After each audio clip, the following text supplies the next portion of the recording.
La pandemia sigue azotando. Las cifras en Guatemala son alarmantes y no hay que bajar la guardia. Las autoridades del Ministerio de Salud Pública ofrecieron una conferencia de prensa para hablar de los contagios. El año pasado se logró contener el virus hasta cierto punto, pero las cosas cambiaron en 2021 con eventos en específico: la celebración del Año Nuevo, la Semana Santa, el Día de la Madre y el Día del Padre. Eso sin olvidar que el último fin de semana fue extenso y se espera que las consecuencias se revelen en los próximos días. Esas fechas y eventos en particular provocaron que muchas personas se olvidaran de las medidas de seguridad. Hubo viajes y fiestas, no se respetó el uso de la mascarilla, no se respetó el distanciamiento físico y lamentablemente esto trae como consecuencia el repunte de contagios y lo peor, se disparó el número de víctimas mortales. Ante ello, las autoridades de salud pública presentaron hoy una propuesta para la mitigación del virus. En un comunicado aclararon que se tratará de un acuerdo ministerial para que las autoridades locales lo tomen en cuenta dependiendo del nivel de alerta. Las recomendaciones son las siguientes: que en los autobuses se permita solo el 50% de ocupación, que en los mercados, supermercados, tiendas de conveniencia y de barrio se permita solo el 25% del aforo y que cierren a las 7 de la noche. En los centros comerciales, plazas comerciales y similares, que el aforo permitido sea solo del 25% y que cierren a las 7 de la noche. Que en los parques nacionales y sitios arqueológicos se permita el ingreso solo de 75 personas y que funcionen en horario normal. En los parques públicos, municipales y deportivos, que se permita solo un aforo del 25% y que cierren a las 5 de la tarde. Los bares y centros de diversión nocturna que tengan permitido solo el 25% de ocupación, que se permita un máximo de 5 personas por mesa y que cierren a las 7 de la noche. Que los cines y teatros tengan permitido un 25% del aforo y que cierren a las 7 de la noche. Y en el caso de las iglesias, que se permita también solo el 25% de ocupación y que las actividades cesen a las 7 de la noche. Las recomendaciones anteriores van dirigidas a los municipios que tienen alerta roja. Las cosas cambian levemente para los municipios con alerta anaranjada y amarilla. En el comunicado publicado al final de la tarde, las autoridades de salud manifestaron que no está en su potestad restringir horarios y que se trata solo de una propuesta para tratar de evitar que continúen los contagios masivos.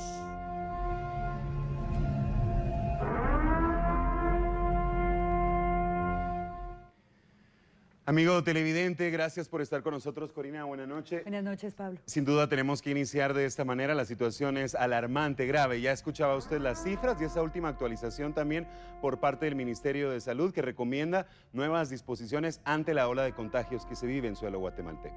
Así es, y continuamos hablando del tema y precisamente las autoridades de la antigua Guatemala, autoridades municipales, tomaron medidas drásticas este día, precisamente para la contención del virus. A través de un comunicado, informaron de las decisiones que fueron tomadas en consenso con el sector empresarial. Y escuche usted esto, porque la decisión es cerrar bares y discotecas durante 10 días a partir de mañana. En el caso de los restaurantes y comercio en general, las disposiciones siguen siendo las mismas, de acuerdo al color de alerta que está vigente en esa jurisdicción. Para las personas que planeaban viajar a la antigua Guatemala en busca de diversión nocturna, tomen en cuenta que las discotecas y bares estarán cerrados durante 10 días.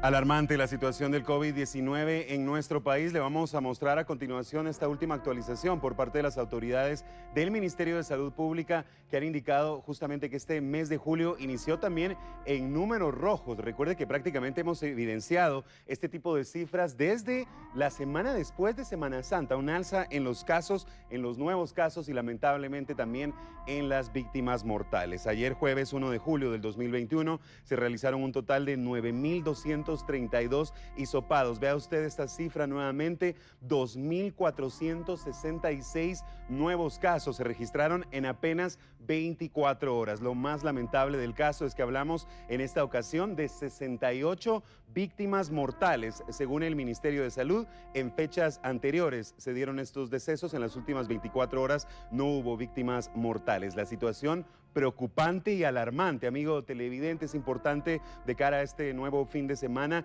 seguir respetando las medidas, sobre todo las del distanciamiento social. Es muy importante seguir respetando estas medidas para lograr la mitigación por fin de este virus en suelo guatemalteco. Le mostramos ahora la situación, el panorama general que nos muestra 298.904 casos. Lo hemos comentado, a punto de llegar a esa barrera de los 300.000 casos en nuestro país. Según el Ministerio de Salud Pública y Asistencia Social, se han recuperado 266.602 personas. Lamentablemente y alarmantemente, amigo televidente, 9.350 víctimas mortales. La situación prácticamente fuera de control. Es importante que todos los guatemaltecos, que todos los ciudadanos respetemos estas medidas, por supuesto, de responsabilidad de todos y cada uno de nosotros. 9.350 víctimas mortales, y también han contabilizado las autoridades del Ministerio de Salud casos activos. Hablamos de 22.952 casos activos. Hace apenas unos días no rebasábamos esa cifra de los 20.000 casos activos, ahora a punto de llegar a los 23.000 casos. Recuerde también utilizar la mascarilla, es muy importante, lavarse las manos constantemente, al menos durante 20 o 30 segundos, y por supuesto utilizar gel a base de alcohol. Por aparte, la situación de los hospitales nacionales y temporales es crítica, según dieron a conocer autoridades del Ministerio de Salud Pública y Asistencia Social, ya que los casos de COVID-19 severos se han incrementado.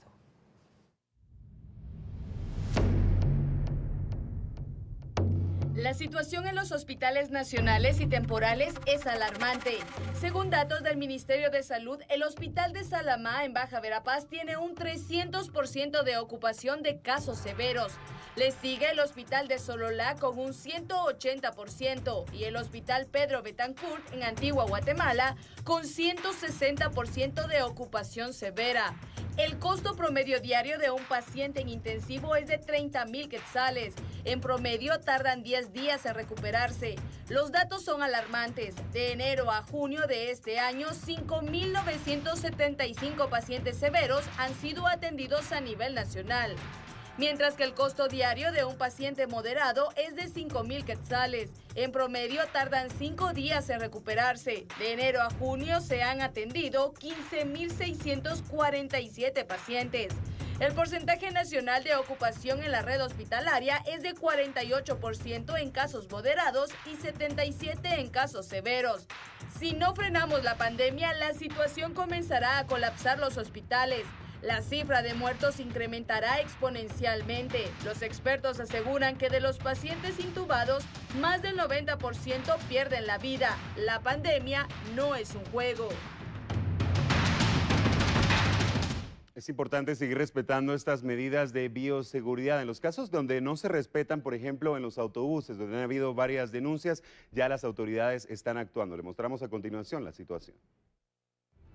A medida que incrementan los contagios de coronavirus en el país, la Dirección General de Transporte intensifica los operativos para garantizar que se respeten las medidas de bioseguridad dentro de los autobuses. Durante estos operativos, los inspectores de la DGT han evidenciado que varios de los pilotos no cumplen, por ejemplo, con la reducción de aforo en las unidades. En lo que va de este año, 61 multas han sido impuestas por las autoridades a los pilotos del transporte extraurbano por llevar llenos los autobuses. Cada uno ha sido sancionado multado con 3.000 quetzales. La DGT insta a los conductores a cumplir con las medidas de bioseguridad, ya que de lo contrario, las sanciones serán aún más drásticas. Por su parte, el defensor de los usuarios del transporte público de la Procuraduría de Derechos Humanos, Edgar Guerra, dijo que a través de operativos también han evidenciado que no existe distanciamiento dentro de los autobuses y que los pilotos ya no ofrecen gel antibacterial a los usuarios, que es uno de los requisitos indispensables para que un autobús pueda circular en el país. Según los monitoreos realizados, las medidas de bioseguridad han dejado de practicarse en las unidades que se dirigen hacia el occidente y en el Pacífico del territorio guatemalteco.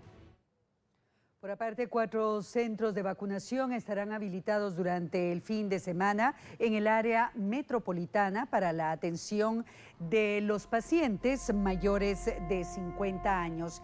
Estarán ubicados en los siguientes lugares: Parque Eric Barrondo, en la 28 Avenida, 14-02, Ciudad de Plata 2, en la zona 7. El Salón Comunal Madre Dormida, en la Colonia Betania, en la zona 7, Canalitos, Alcaldía Auxiliar de Antigua Bomba, Cantón El Porvenir, en la zona 21, y Paraíso 2, en la Clínica Periférica, Paraíso 2 de la zona 18.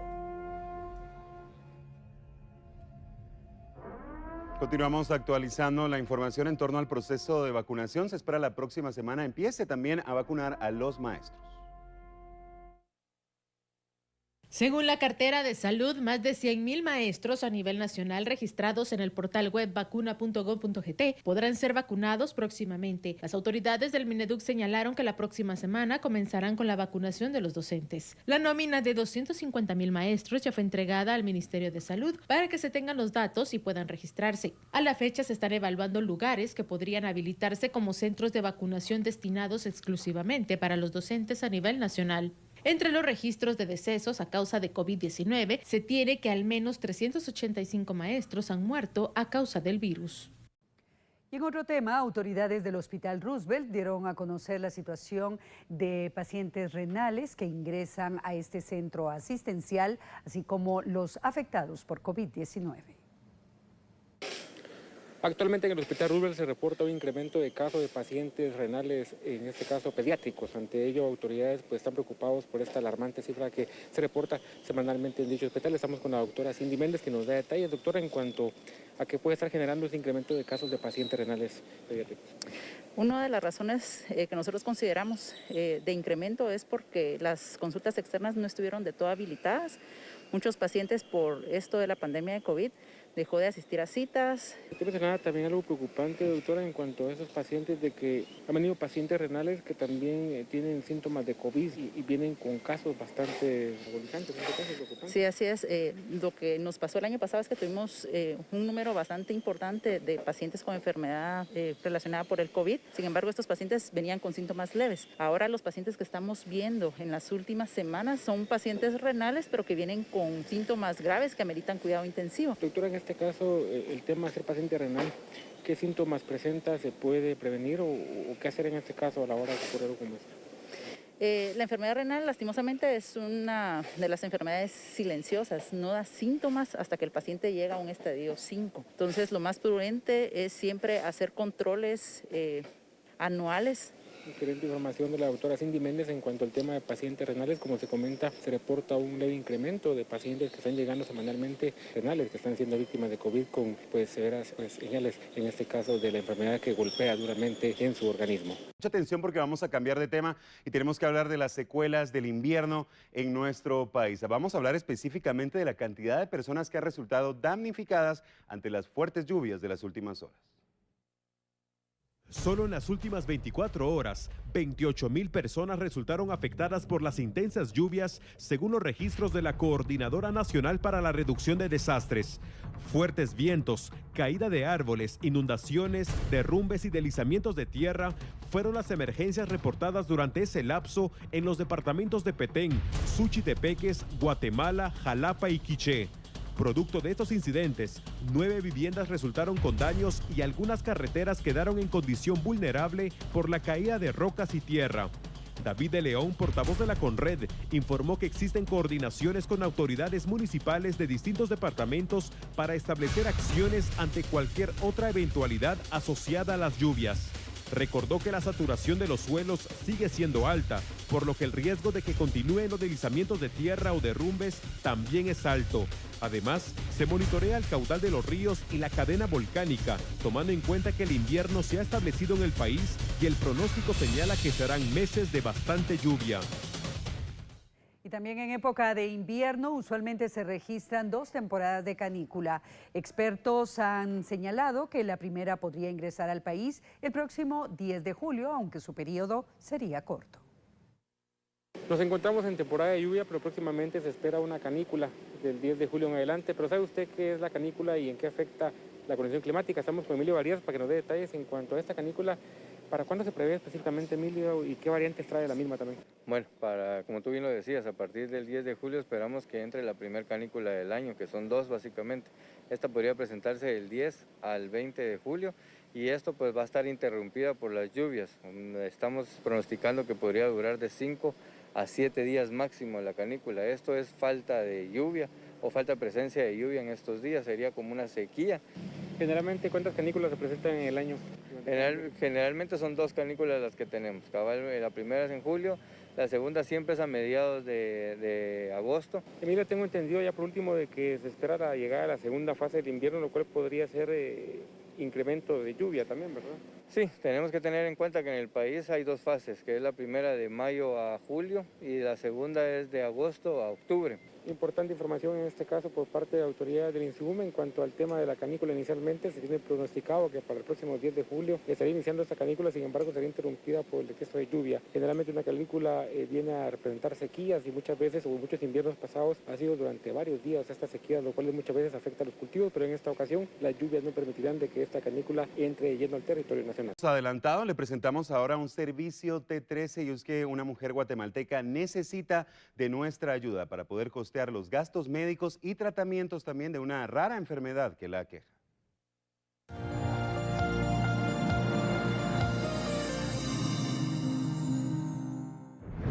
Me encuentro acompañado de Alba Leticia Hernández, una mujer madre de familia que se dedica a la venta de la economía informal. Ella hace algunos meses sufrió una lesión en la parte baja de su espalda que le ha provocado heridas y llagas, situación que le complica la movilidad incluso hasta poderse sentar. Alba, cuéntanos, una situación complicada para usted como mujer, ¿verdad? Sí, yo el de la Semana Santa estoy enferma y me ha afectado demasiado lo que yo tengo. Y incluso también he caído, aquí tengo lo morado. Y no tengo cómo pagar examen ni cómo comprar nada. No tengo ni un trabajo el de ese día. Usted es madre soltera, ¿verdad? Sí, yo soy madre soltera. ¿Vive sola con su hijo en un apartamento donde tienen que pagar también renta? Apartamento es un cuartito de madera que yo tengo. Sí, no es apartamento. ¿Usted actualmente necesita comprar medicamentos? Lo que yo necesito es pagar los exámenes que me hicieron ayer aquí de sangre para ver qué es realmente lo que ¿Cuánto tiene que pagar? Es bastante el dinero que tiene que pagar en ese caso, señora. 335 es la renta que tiene que pagar. Uno también, para que los mire la doctora, también cobra. La mujer se encuentra desesperada debido a que, como dice la receta, tiene que pagar 335 quetzales para ver unos exámenes médicos, para poder determinar qué está causando esta situación. Ello pide el apoyo de usted como guatemalteco para poder realizar estos trámites médicos, al mismo comprar la medicina que ella necesita y curarse para poder continuar siendo productiva y sobre todo para trabajar y vivir para su pequeño hijo con quien ella vive, ya que hay que tomar en cuenta que también es madre soltera.